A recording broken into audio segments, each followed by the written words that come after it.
Tafsir dari albir adalah husnul khuluq, akhlak yang baik. Disebut albir atau kebaikan tersebut adalah ketika seseorang memiliki akhlak yang baik. Tapi tentunya jangan berpikir akhlak itu hanya kepada manusia saja.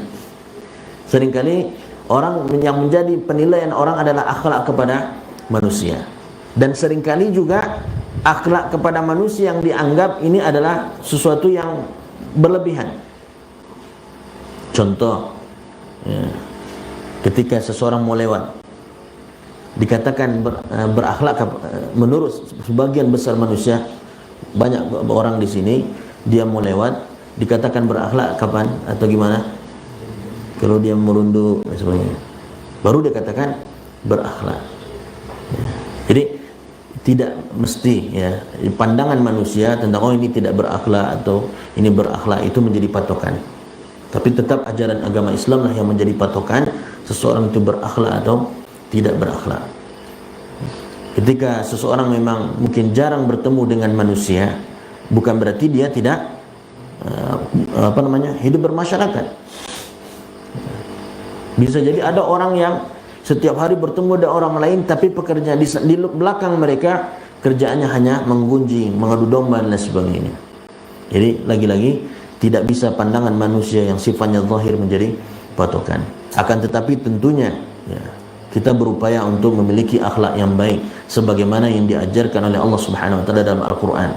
Sebab Nabi Aisyah radhiyallahu anha ketika ditanya tentang akhlak Nabi, apa jawaban beliau? Akhlak Nabi sallallahu alaihi wasallam adalah Al-Quran. Artinya semua berkenaan dengan akhlak atau kebaikan yang ada dalam Al-Quran, itulah akhlak Nabi sallallahu alaihi wasallam. Hubungan bagaimana akhlak beliau kepada Allah Subhanahu wa taala, begitu juga kepada orang tua dan kepada yang lainnya.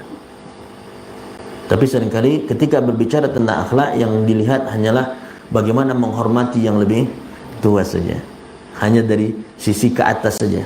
Tapi bagaimana sisi sesama besar, kepada yang lebih kecil, kepada orang yang membutuhkan, kepada orang miskin, kepada orang-orang yang terzalimi dan sebagainya, seringkali tidak menjadi perhatian. Hanya dikatakan berakhlak ketika menghormati yang lebih tua saja, dan itu tidak salah. Hanya saja tidak cukup sebatas itu. Ya. Nah, jadi dalam hadis ini kita lihat tentang keutamaan memiliki akhlak yang baik, dan itulah kebaikan yang hakiki. Tapi jangan lupa bahwa akhlak Nabi sallallahu alaihi wasallam itu adalah Al-Qur'an. Maka baru dikatakan kita berakhlak sebagaimana akhlaknya Nabi sallallahu alaihi wasallam ketika kita mengamalkan Al-Qur'anul Karim. Amalkan Al-Quran. Di dalam Al-Quran banyak perintah untuk mentauhidkan Allah. Baru berakhlak dengan akhlak Al-Quran ketika kita mentauhidkan Allah. Di dalam Al-Quran banyak larangan untuk berbuat kesyirikan. Baru dikatakan berakhlak kepada Allah ketika kita jauhi kesyirikan. Ada banyak perintah untuk mentaati Rasulullah SAW. Baru dikatakan berakhlak kepada Nabi ketika kita taati Rasulullah SAW. Kita ikuti perintahnya dan kita jauhi larangannya. Baru dikatakan berakhlak kepada Nabi SAW. Lalu setelahnya baru kepada sama manusia. Bagaimana akhlak kita seyogyanya kepada orang yang membutuhkan, kepada dalam urusan hutang piutang, dalam urusan banyak hal. Ya. Jadi tidak cukup hanya dari sisi bagaimana seorang yang lebih kecil berakhlak kepada yang lebih tua. Nah, lalu kita lihat lagi di sini dari hadis tersebut. Langsung di dalam hadis tersebut langsung dijelaskan atau ditafsirkan apa itu albir. Yang pertama penjelasan tentang albir apa dalam hadis tersebut? Husnul khuluq. Albirru itu adalah husnul khuluq. Ya. Sementara yang dikatakan dengan al-ithim apa? Atau dosa, mahaka fi nafsika, yaitu yang menggelisahkan dirimu atau menjadikan kamu gelisah dan kamu tidak suka atau tidak mau orang lain tahu apa yang kamu perbuat. Itu dosa. Tafsirnya atau penjelasannya. Dalam hadis yang satu lagi disebutkan bahwa yang dikatakan albir itu atau kebaikan itu adalah segala sesuatu yang akan menjadikan jiwa ini tenang, yang akan menjadikan hati ini juga tenang. Sementara dosa atau maksiat itu adalah yang menjadikan yang menggelisahkan hati, jiwa, dan juga menjadikan hati ini atau dada ini bergejolak atau tidak nyaman, entah kemana arahnya, entah apa yang sedang ia fikirkan. Ini sekilas tentang tafsir dari al-bir wal itsm. Namun kita perlu ketahui bahwa ketika dibahas al-birru, maka secara garis besar maknanya bisa kita lihat dari dua sisi atau dua poin yang penting. Yang pertama, yang hubungannya dengan manusia. Jadi ketika disebut dengan al-bir dan al-itsm, secara garis besar pembahasannya dua. Yang pertama yang hubungannya dengan manusia, dan yang hubungannya dengan manusia juga seringkali dibagi menjadi dua. Yang pertama, yang paling masyhur tentunya, yang paling dekat dengan kita, yaitu birrul walidain. Sebelum kita lihat dari sisi luar, maka kebaikan yang pertama untuk yang hubungannya dengan manusia adalah birrul walidain. Seseorang dikatakan dikatakan seorang yang baik ketika dia baik kepada kedua orang tuanya. Itu yang pertama. Artinya ketika dia tidak berbuat baik, tidak ada birnya kepada kedua orang tua, dia bukanlah orang baik. Ini artinya jangan pernah kita remehkan berkenaan dengan birrul walidain.